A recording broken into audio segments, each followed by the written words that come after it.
Welcome back to the Water Cooler, everybody. The infrastructure bill that is being discussed today at the White House. Joe Biden meeting with the top leaders in the House and the Senate. In other words, Kevin McCarthy, which, by the way, he's never met with Kevin McCarthy since he became president. Well, he did that today along with Chuck Schumer, Nancy Pelosi, Mitch McConnell.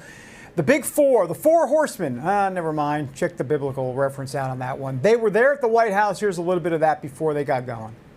You know, when I ran, I said I wasn't going to be a Democratic president. I was going to be a president for all Americans. And what the bottom line here is, we're going to see whether we can reach some consensus on a compromise. And moving forward, we're going to talk a lot about infrastructure today to see if there's any way we can reach a compromise that gets the people's work done and is within the bounds of everyone agreeing.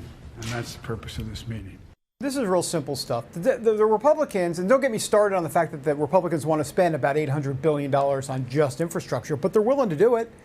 So Biden could just take the deal and say, hey, look, bipartisanship. Why won't he do it? Because they want the whole 4.79 trillion dollar enchilada, because infrastructure no longer is just infrastructure. It's now infrastructure, social infrastructure, and the whole nine yards. Anyhow, we'll leave that for another day. Let's bring in Rick Green, founder of Patriot Academy. Rick, always good to have you back on the show, sir.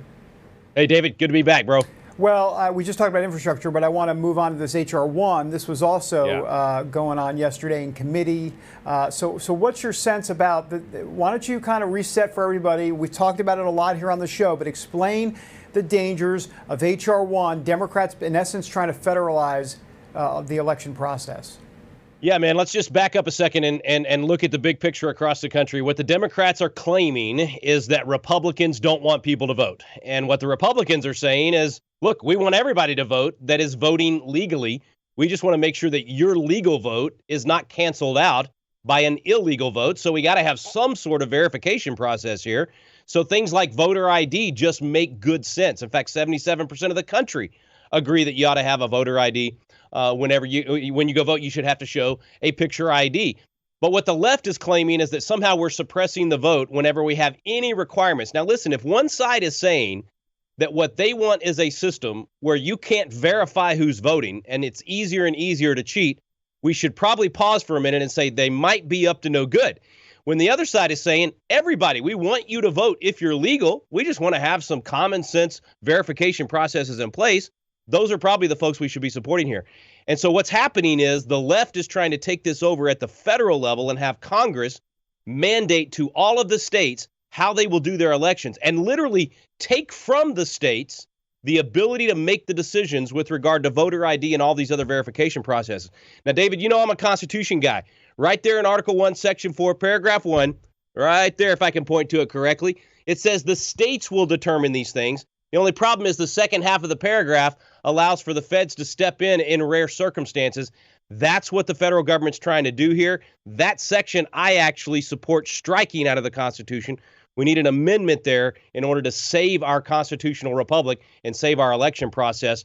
Let's just hope that Joe Manchin and the Republicans will stand firm, meaning Joe Manchin, the one Democrat that's saying he'll vote against this, will stand firm and prevent this takeover of our election process. Yeah, for sure. And just so we're clear, this would not be a budget reconciliation situation at this point. In other words, the only way H.R. 1 could get passed, you're going to need 60 votes. So therefore, they're thinking, my understanding is they're thinking of, you got to eliminate the legislative filibuster. If you eliminate the legislative filibuster, then this can pass on 50 votes if you get Manchin, D.C. statehood, the Equality Act, all the whole kit and caboodle, the kitchen sink, all of that. That's my understanding. Yeah, the floodgate opens up at that point. I mean, and you talk about raw power grab. It's like you were saying with Biden not being willing to do the $800 billion, which is still too much on infrastructure, since most of it's not infrastructure. But they don't care. They want raw power. They're drunk on power right now, and they're grabbing it everywhere they can. So yeah, they would love to get rid of the filibuster. These are the same people that just a couple of years ago were talking about how the filibuster was this great part of our institutions and protected the republic and made sure that everybody, all the stuff they used to say, and now it's somehow this evil thing. So they would love to get rid of it. And you just listed some of the laundry list. that they would do, but from DC Yeah. statehood. I mean, it's a complete destruction of our system if they go that direction. Well, Rick, let me be clear. You are great television for sure. You got a great information, and that personality is amazing. Now, I have to play someone that has a little bit more of a dull personality, Mitch McConnell. I want to apologize to our audience right now. You'll never get this time in your life back. But here he is, because he is the minority leader. Here's what he said about H.R. 1 at the committee yesterday. Have a listen. Why are our friends on the other side so desperate to push it through? Why are Democrats so hell-bent on doing whatever it takes to rewire our democracy on a thoroughly partisan basis? Let's take a look at the bill. This legislation would let Washington Democrats dictate the terms of their own reelection races by rewriting all 50 states' election laws. Popular safeguards, like voter ID, would be neutered. Ludicrous practices, like ballot harvesting, would be mandatory coast to coast. Democrats have a narrow majority in the House and a 50-50 Senate, but they want to make themselves the Board of Elections for every county and state in America? That Board of Elections, I mean, that's true. He's absolutely right. What happened to local control? Little platoons, if you will. Yeah, well, you know the expression about a blind squirrel. Even a swamp creature, once in a while, can be on the right side of an issue. I can agree more with McConnell in this case. He actually laid it out really well. I mean, that's exactly what they're trying to do here. And, man, I mean, you know, he did well with judges under Trump.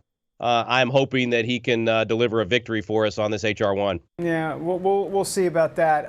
But we got 30 seconds or so. But it sounds like there's a potential constitutional fight coming up, though, on H.R. 1. If it ever gets, do you see this going through the courts? I mean, if it ever got passed, it's going to be challenged big time constitutionally. Yeah. Yeah, and I think the states are going to have to push back on this. The first way they push back is they're going to have to separate their state elections from federal elections, because the Constitution only gives Congress a say in the federal elections. So that's your U.S. Senator and U.S. House members. And if the states don't want to have their entire process corrupted, they're going to have two different elections. The second way to push back is a convention of states to have an amendment striking that or that line that I was talking about earlier, taking away federal power completely on how these elections will take place in the states. So those are the two ways that the states are going to have to push back immediately. All right. Rick Green, founder of PatriotAcademy.com. I really appreciate you here. Thanks so much, as always. Thanks, Dave. All right, you're the best. Yeah, he's right. And that convention of states, very difficult and obviously not impossible. The founders put it into the Constitution for a reason. It's there, but it requires a lot of hard work by a lot of folks at the local state level, for sure. So we'll see and monitor that as we go along. Back in a moment with the Liz Cheney Last Sip.